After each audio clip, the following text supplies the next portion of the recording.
नमस्ते विद्यार्थी मित्रों, मैं जागृतिबेन रावल, श्री जैन मेहता हाई स्कूल खंभा।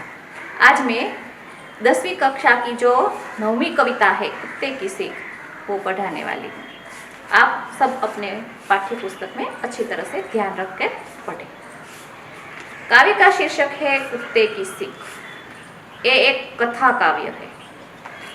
ज़्यादातर हम देखते हैं कि कथा काव्य एक कहानी की तरह, हमें ऐसा ही लगता है कि हम कोई कहानी पढ़ रहे हैं। तो बहुत ही अच्छा और बहुत ही सीख देने वाला एक अच्छा सा काव्य आज हम पढ़ने वाले हैं।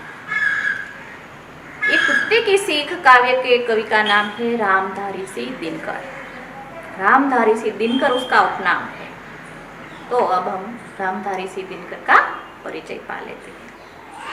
रामधारी सिंह दिनकर जी का जन्म बिहार के मुंगेर जिले में सिमरिया नामक गांव में हुआ। शिक्षा जगत में आप आचार्य, उपनिर्देशक, कॉलेज में विभाग अध्यक्ष, विश्वविद्यालय के कुलपति तक की यात्रा सफलता के साथ आपने तय की है। देखो कितने कितने उच्च पद पर कवि रहे हैं। आप राज्यसभा के सदस्य भी रह चुके हैं। इनकी कविताएं राष्ट्र प्रेम, मानव प्रेम की परिचायक है। वे गांधी विचारधारा से प्रभावित थे। वे प्रगतिशील सामाजिक चेतना के भी कवि थे। आपको भारतीय ज्ञानपीठ पुरस्कार से भी सम्मानित किया गया है। देखिए विद्यार्थी मित्र, हमारे भारत देश का जो सर्वोच्च साहित्य पुरस्कार है वो है भारतीय ज्ञानपीठ पुरस्कार, जो दिनकर जी को उनकी उर्वशी महाकाव्य के लिए मिला था। बहुत ही अच्छा सा काव्य उर्वशी, उसके लिए दिनकर जी को भारतीय ज्ञानपीठ पुरस्कार से सम्मानित किया गया था। उनके और भी काव्य है, रेणुका, हुंकार, रसवंती आदि इनके काव्य संग्रह है। कुरुक्षेत्र, रश्मिरथी, उर्वशी जैसे प्रबंध काव्य भी कवि ने लिखे हैं। अर्धनारीश्वर, मिट्टी और तथा रेती के फूल इनके चिन्तनात्मक निबंध है। संस्कृति के 4 अध्याय इनकी प्रमुख गद्य रचना है। अब हम काव्य का परिचय पा लेते हैं। प्रस्तुत काव्य में बच्चों के लिए लिखा गया है। देखो, ये कहानी के रूप में हमें ऐसा ही लगता है कि हम कोई कहानी पढ़ रहे हैं, तो बच्चों के लिए लिखा गया है। कुत्ते और खरहे की कहानी को काव्य के रूप में प्रस्तुत किया गया है। वे इस कथा में यह बताना चाहते हैं कि छोटा या बड़ा, ताकतवर हो या कमजोर, जब अपने प्राणों की आती है, जब व्यक्ति के प्राणों पर आती है, तब उनमें विशेष शक्ति का संचार होता है। कोई भी छोटा जीव हो या बड़ा जीव, जब प्राणों की बनाती है तो स्वाभाविक है कि व्यक्ति सबसे पहले अपने प्राण बचाने के लिए जी जान लगा देता है। यही इस काव्य का मुख्य भावार्थ है। तो इस काव्य में यही बात बतानी चाहिए कि जब व्यक्ति के प्राणों पर आ बनती है तो स्वाभाविक है कि व्यक्ति अपने सारी जीव, कोई भी जीव हो, अपनी सारी शक्ति है उसमें लगा देता है। ईश्वर ने ऐसी शक्ति सबको दी है, छोटा जीव हो या बड़ा जीव हो, ईश्वर ने ऐसी शक्ति सबको दी है। यही इस काव्य का, यूँ तो ये काव्य कहानी के रूप में हमें बताया गया है, लेकिन काव्य की जो अंतिम पंक्तियाँ हैं उसमें कवि दिनकर जी ने काव्य का भावार्थ प्रस्तुत किया है। तो अब हम पहले मैं काव्य का पठन करूँगी, तो आप सब अपने पुस्तक में ध्यान रखिए। वन में एक घनी झुरमुट थी, जिनके भीतर जाकर खरहा एक रहा करता था, सबकी आंख बचा। फुदक फुदक फुनक गया घास की चुन चुन कर खाता था, देख दूर से लोगों को झुरमुट में चिप जाता था। एक रोज आया वन में कुत्ता एक शिकारी, लगा छानने सूंघ सूंघ कर वन की झाड़ी झाड़ी। आखिर वह झुरमुट भी आई जो खरहे का घर थी, मगर खैर बेचारे की लंबी अभी उम्र थी। कुत्ते की जो लंबी सांस खरहा सोते से जागा, देख पीठ पर खड़ा काल को जान लिए वह भागा। झपटा पंजा तान मगर खरहे को पकड़ना पाकर पीछे पीछे दौड़ पड़ा कुत्ता भी जोर लगाकर। 4 मिनट तक खुले खेत में रही दौड़ यह जारी, इतने में आई सामने घनी कंटीली झाड़ी। भरकर एक छलांग गया छिप खरहा बिहड़ बन में, उधर उधर कुछ सूंघ फिर कुत्ता निराश हो मन में। है ना, ये कविता है ना एक कहानी जैसी। आगे, एक लोमड़ी देख रही थी यह सब खड़ी किनारे, खरगोश से हारे। इतनी मोटी देह लिए हो फिर भी थक जाते हो, वन में छोटे जीव जंतु को भी न पकड़ पाते हो। कुत्ता हंसा, अरे दीवानी तू नाहक बकती है, इसमें जो भेद है तू समझ नहीं सकती। मैं तो दौड़ रहा था केवल दिन का भोजन पाने, लेकिन खरहा भाग रहा था अपनी जान बचाने। कहते हैं सब शास्त्र कमाओ रोटी जान बचाकर, पर संकट में प्राण बचाओ सारी शक्ति लगाकर। बस यही अंतिम 2 पंक्तियां है, यही इस काव्य का भावार्थ है कि जब जीव के जान पर आ बनती है, अपने प्राणों पर आ बनती है, तब छोटा हो या बड़ा जीव वो अपनी जान के लिए, अपने प्राणों के लिए, अपने जान बचाने के लिए सारी शक्ति लगा देता है। यही इस काव्य का मुख्य भावार्थ है। अब हम काव्य को आगे बढ़ाते हैं। वन में एक घनी झुरमुट थी, जिसके भीतर जाकर खरहा एक रहा करता था सबकी आंख बचाकर। जंगल वन पे घनी झुरमुट थी, झाड़ियों का जो समूह होता है उसे क्या कहते हैं, झुरमुट। तो उसके भीतर जाकर खरहा एक रहा करता था सबकी आंख बचाकर। खरहा यानी खरगोश, जंगल का जो खरगोश होता है उसे क्या कहते हैं, खरहा। गुजराती में जेने આપણે સસલું કહીએ છીએ। तो एक खरहा उस गाड़ी जो झाड़ियाँ थी उसमें रहा करता था सबकी आंख बचाकर, क्योंकि हम जानते हैं कि खरहा है वो छोटा जीव है, वो डरपोक होता है। हमें कई कहानियों में भी पढ़ा है कि खरगोश है वो डरपोक प्राणी है। तो सबकी आंख बचाकर एक घनी जो झाड़ियाँ है, झुरमुट है, उसमें वो खरहा रहा करता था। कहीं कोई उसे देख न ले, क्योंकि वन में जंगल में कई ऐसे प्राणी होते हैं जो इस छोटे से खरहा को खा जाते हैं, उसका शिकार कर लेते हैं, इसीलिए तो वो खरहा है वो एक जो घनी झुरमुट है उसमें छिपकर सबकी आंखों से बचकर वो वहाँ रहता है। फुदक फुदक फुनक या घास की चुन चुन कर खाता है। फुदक फुदक का अर्थ होता है कूद कूद कर। अब जो खरगोश है वो कूदता रहता है, यहाँ से वहाँ, यहाँ से वहाँ। खरगोश को देखकर हमें बहुत अच्छा लगता है। वो इतना अच्छा जानवर है, इतना अच्छा प्राणी है कि छोटे बच्चे हो या बड़े हो, सबको खरगोश बहुत अच्छा लगता है, क्योंकि वो होता ही ऐसा है।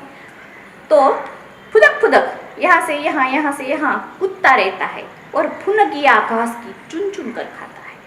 फुनगिया घास की, जो हरी घास होती है उसमें जो कोमल कोमल पत्तियाँ है वो चुन चुन कर खाता है। देख दूर से लोगों को झुरमुट ने छिप जाता है। अगर कोई लोग उसे दिखाई देते हैं तो डर के मारे उसमें छुप जाता है ताकि कोई उसे देख न पाए। एक रोज आया वन में कुत्ता एक शिकारी। जो जंगल में जो कुत्ते रहते हैं वो ज़्यादातर शिकारी होते हैं, छोटे छोटे जानवरों का शिकार करते हैं। तो एक दिन उस वन में एक शिकारी कुत्ता आया, लगा छानने सूंघ सूंघ कर वन की झाड़ी झाड़ी, क्योंकि शिकारी कुत्ते को तो अपने शिकार से मतलब था। वो तो झाड़ी झाड़ी जंगल में यहाँ से वहाँ, यहाँ से वहाँ सूंघ सूंघ कर छानने लगा कि कहीं कोई शिकार मिल जाए, क्योंकि वो भूखा था। यहाँ से इधर से उधर, इधर से उधर सूंघ सूंघ कर वो तो ढूंढता है अपने शिकार को। आखिर वह झुरमुट भी आई जो खरहे का घर थी। आखिर वो ढूंढता ढूंढता ढूंढता वहाँ तक पहुँचा जिस झाड़ी में, जिस झुरमुट में वो खरहा रहा करता था। एक खरहा का घर था। खरहा है, खरगोश है, सबसे छुपकर, सब लोगों से आंख बचाकर उस झुरमुट में कई समय से रहता था। तो वो शिकारी कुत्ता है वो ढूंढता ढूंढता वहाँ तक आ पहुँचा जो इस खरहे का खरगोश का घर था। वो झाड़ी भी आ पहुँची, मगर खैर उस बेचारे की लंबी अभी उम्र थी। लेकिन जिसकी उम्र लंबी होती है उसे कोई कुछ नहीं कर सकते। तो उस खरहे की अभी लंबी उम्र थी, अभी उसकी आयु बाकी थी, इसलिए वो कुत्ता उसका कुछ न कर सका।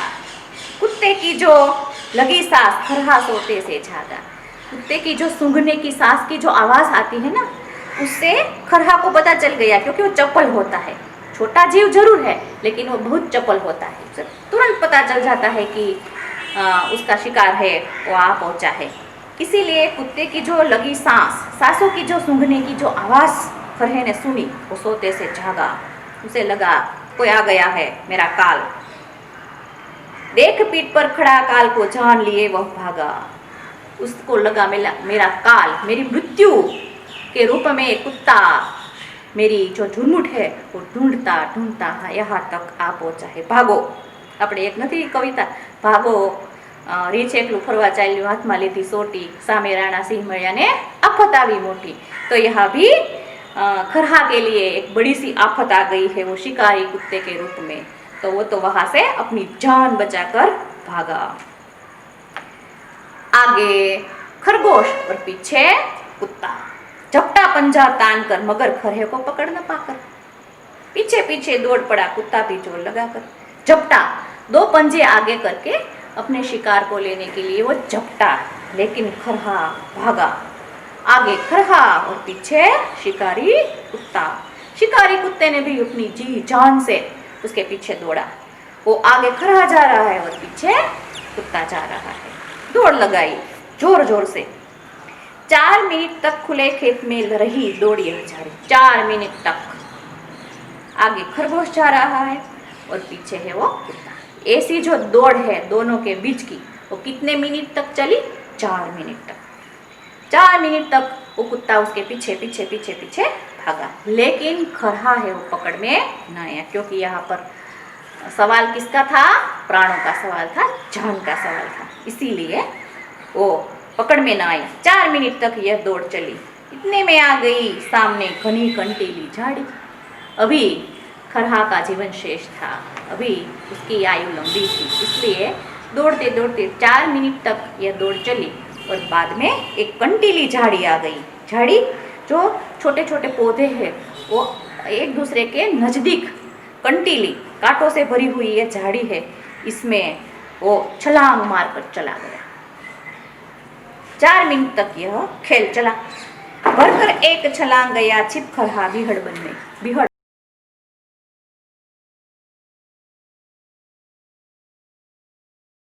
तो भयंकर भरकर एक छलांग गया छिप खरहा बिहड़ वन में। वो उस कंटीली झाड़ी में छुप गया। इधर उधर कुछ सूंघ, फिर कुत्ता निराश हो मन में। उसने यहाँ इधर उधर फिर सूंघा, लेकिन वो खरहा इतनी गाढ़ी जो झाड़ी थी इसमें छिप गया था, तो उसे कुछ दिखाई नहीं दिया। थोड़ी देर के लिए उन्होंने सूंघ कर देखा कि कहीं खरहा मिल जाए, लेकिन खरहा दिखा नहीं। अंत में वो कुत्ता निराश हो गया और वहाँ से चला गया। अब ये सब जो दृश्य है वो एक लोमड़ी यानी कि शियार, जिसे हम शियार कहते हैं, एक लोमड़ी ये सब देख रही थी। एक लोमड़ी देख रही थी यह सब खड़ी किनारे, एक किनारे पर खड़ी हुई यह लोमड़ी ये सब दृश्य देख रही थी कि ये क्या हो रहा है। और कुत्ते से बोली वो लोमड़ी, कुत्ते से बोली, क्या बोली? कुत्ते से बोली, मामा तुम तो खरगोश से हारे। अरे कुत्ते मामा, तुमने क्या कर दिया? तुम तो बड़े ताकतवर हो, हष्टपुष्ट हो, खा खा कर बड़े हष्टपुष्ट हो चुके हो, अरे छोटे से खरहे से हार गए तुम में तो कुछ नहीं, इतनी मोटी देह लिए हो, तुम्हारी देह तो बड़ी बड़ी हष्टपुष्ट है, फिर भी थक जाते हो, एक लोमड़ी से हार गए तुम, शर्म नहीं आई तुम्हें? इस प्रकार से लोमड़ी ने कुत्ते से कहा कि मामा तुम तो हार गए, वन में छोटे जीव जंतु को भी न पकड़ पाते हो, इतने छोटे छोटे कितने सारे जीव जंतु है, उसे भी तुम नहीं पकड़ पाते, तुम तो तुम्हारी शरीर देह बड़ी है, हष्टपुष्ट हो, खा पी कर बड़े हो गए हो, फिर भी एक छोटे जीव को तुम न पकड़ पाए। ओ कुत्ते मामा तुमने क्या कर दिया? ऐसा कौन कहता है? लोमड़ी, शियार। पर शियार लुच्ची होती है। तो कुत्ता हंसा, देखो कुत्ता हंसा, उसने क्या कहा? अरे दीवानी तू नाहक बकती है, इसमें जो भेद है तू समझ नहीं सकती, इसमें बहुत बड़ा गहरा राज है। तू नहीं समझ सकती, तू तो पगली है, दीवानी है, तेरी समझ में कुछ बात नहीं आने वाली। अब वो बताता है, मैं तो दौड़ रहा था केवल दिन का भोजन पाने, मैं सिर्फ खरहे के पीछे एक दिन का भोजन के लिए दौड़ रहा था, लेकिन खरहा भाग रहा था अपनी जान बचाने। भोजन से ज़्यादा किसका महत्व है? जान का। अगर जी है तो जहान है, अगर हम जिंदा है तो भोजन तो फिर भी मिल जाएगा। खरहा ये जानता था कि मुझे अपनी जान बचानी है। अब कहते हैं सब शास्त्र, कमाओ रोटी जान बचाकर, पर संकट में प्राण बचाओ सारी शक्ति लगाकर। हमारे शास्त्रों में भी एक वाक्य कहा गया है, कौन सा? यही इस काव्य का मुख्य भावार्थ है। अच्छी तरह से समझ लेना बच्चे कि ये बात कभी मन से निकालना मत। कौन सी बात? तो कि शास्त्रों में भी लिखा है कि रोटी कमाओ जान बचाकर। रोटी अवश्य कमाना है, पैसा कमाना है, मेहनत करनी है, लेकिन सबसे अमूल्य है हमारा जीव, हमारा प्राण सबसे महत्वपूर्ण है। ये बात ये कभी भूलना मत। रोटी तो फिर भी मिल जाएगी, लेकिन एक बार प्राण चले जाएंगे तो वापस नहीं आएंगे। इसीलिए रोटी के लिए कभी भी अपने प्राण मत गंवाना। एक दिन भूखा रहना पड़े तो हम मर नहीं जाएंगे, लेकिन हमारे जीव, हमारे प्राणों का सबसे ज़्यादा महत्व है। पर संकट में प्राण बचाओ सारी शक्ति लगाकर। अगर हमारे जीवन में कोई संकट आ जाए तो हम सारी शक्ति लगाकर, छोटे से छोटा या बड़े से बड़ा जीव भी जब अपने जान पर आ बनती है तो सबसे पहले वो यही काम करता है कि अपने प्राण बचाओ। बाकी सब चीज वस्तुएं हैं वो इसका कोई महत्व नहीं है, लेकिन हमारा जीव का, हमारे प्राणों का सबसे ज़्यादा महत्व है। तो कुत्ते की सीख कथा काव्य के द्वारा दिनकर जी यही हमें सीख देना चाहते हैं कि शास्त्र में जो बात कही गई है कि रोटी जान बचाकर कमानी चाहिए, और अगर संकट में, हमारे प्राण अगर संकट में आ जाए तो हमारा प्राण है वो सारी शक्ति लगाकर बचाना चाहिए। इस यही बात दिनकर जी ने इस कथा काव्य में हमें बताई है। तो सबसे महत्वपूर्ण बात यही कि हमारे प्राणों की जब आ बनती है तो सबसे पहले हमें अपने प्राण बचाना चाहिए। रोटी तो फिर भी एक दिन, 2 दिन, 3 दिन फिर भी मिल जाएगी। रोटी तो अगर हम जिंदा है तो फिर पैसा कमाएंगे, मेहनत करेंगे। ये बात सिर्फ हम मनुष्यों में नहीं, छोटे से छोटा जीव या बड़े से बड़ा व्यक्ति भी हो तो सबसे पहले यही बात हमें गांठ बांध कर रखनी है कि सबसे पहले अपने प्राणों की रक्षा करनी है। अगर जी है तो जहान है। तो इस प्रकार से एक कुत्ते की सीख काव्य में दिनकर जी ने हमें यही सीख दी है। अब हम थोड़ी शब्दार्थ के बारे में भी जान लें। झुरमुट, वृक्षों की झाड़ियों का जो समूह होता है उसे क्या कहते हैं? झुरमुट। खरहा, मैंने आपको बताया एक जंगली खरगोश। खुदकना यानी कि उछलना, कूदना। कंटीली तो कांटों वाली झाड़ी। बिहड़, भयानक। दीवानी, पगली। इसमें 2 मुहावरे भी दिए गए हैं। आँख बचा के रहना, तो नज़र से दूर रहकर या छिपकर जीना, ये इसका अर्थ होता है। पीठ पर काल होना, सिर पर मौत होना, ये इसका अर्थ होता है। तो अब स्वाध्याय है वो आपको सबको लिखना है। तो फिर भी अगर आपको इसमें कोई बात समझ में न आया तो आप मुझे पूछ सकते हैं। आप घर पर ये काव्य पूरा पढ़ेंगे और स्वाध्याय भी लिखेंगे। नमस्कार।